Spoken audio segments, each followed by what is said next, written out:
Say hello, Tony. Hello, it's like being back in Manchester. All right. Fucking hell.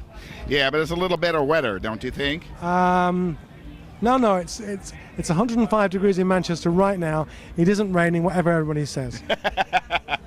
And there's your weatherman right there, Mr. Tony Wilson. Welcome to the program, sir. How you doing? It is a pleasure to meet you It's a again. pleasure to meet you as well, sir. And can I introduce my partner, Yvette Livesey? Say hello. Hi. Hi, Yvette. How you doing? Is this your first time here? No, we've been here about 3-4 times. It's 4 times. Yeah. Okay. Yeah. I know I met Tony once before. And there were so many people who want to meet Tony here. Tony is a legend, of course. Started Factory Records, signed a Joy Division and became New Order, part of that whole big Manchester scene, and is now doing something very important here in America. And signed the band whose tent or Recv or Double Recv over there. We're sitting right next to the Happy Mondays sort of getting ready area. Right. The Getting Ready area, Happy Mondays are back on the scene again. Sean Ryder looking really good. Are you excited to see them here?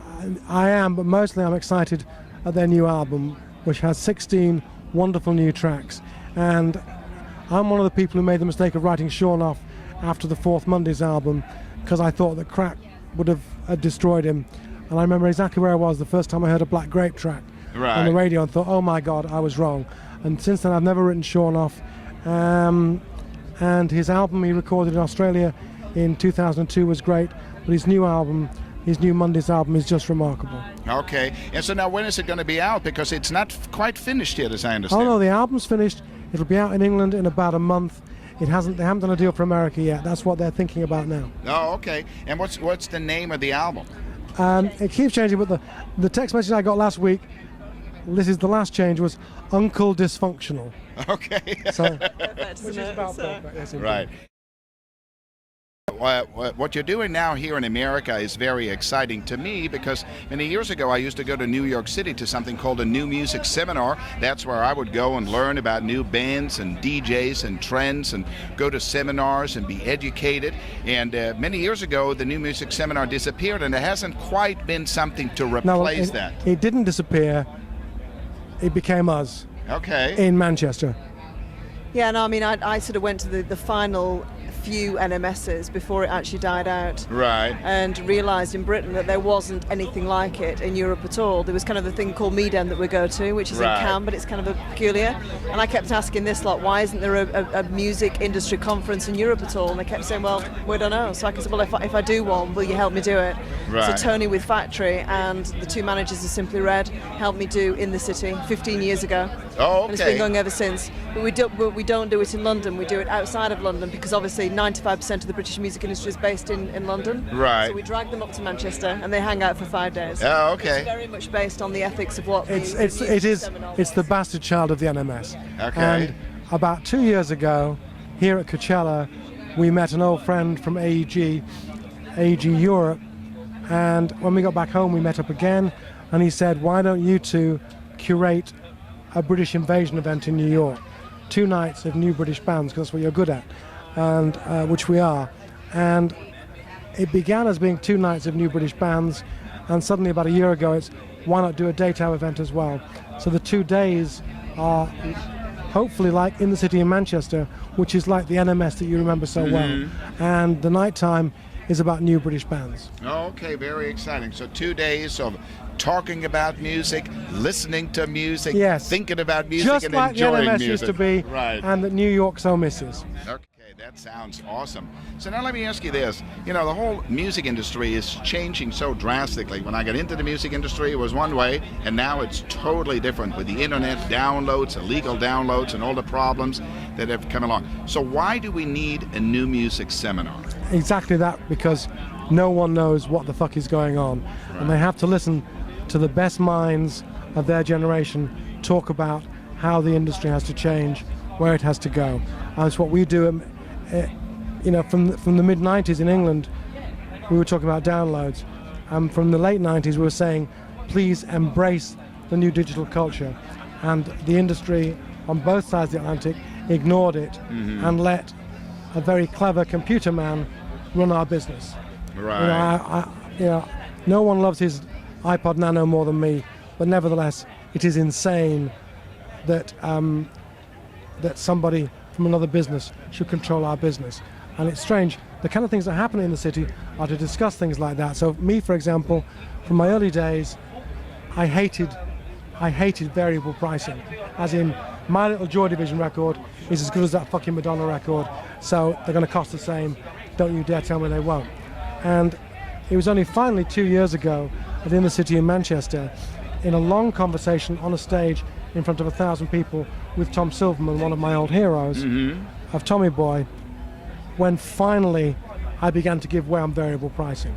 And the strange thing is, I now accept that variable pricing is the way of the future, but at the moment we can't do that because iTunes won't let us.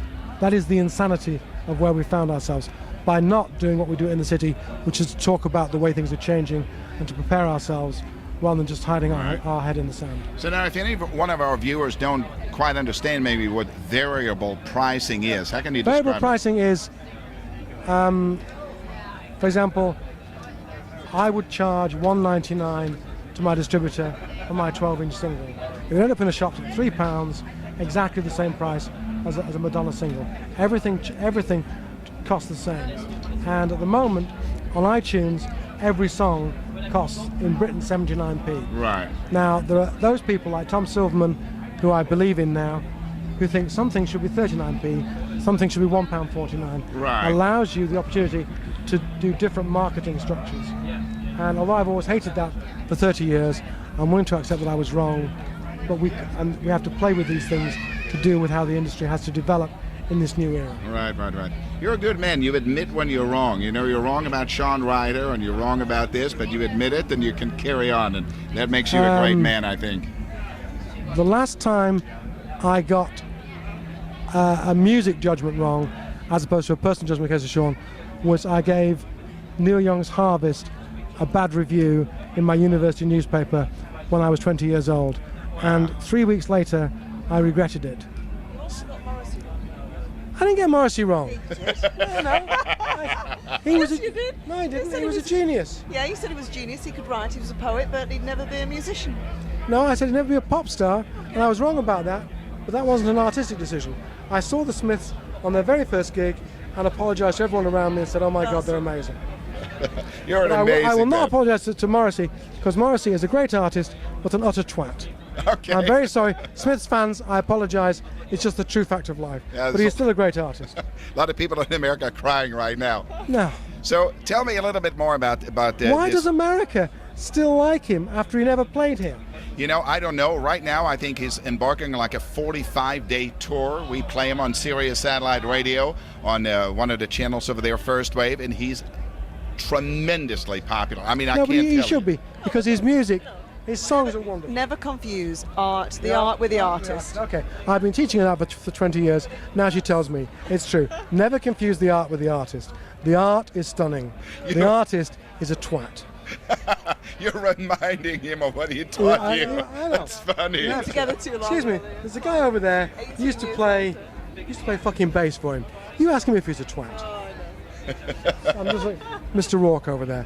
He will tell you the truth. Andy Rourke. He was here DJing yesterday, I think, at Yes, he's now the Coachella hanging Festival. out in the Monday's tent.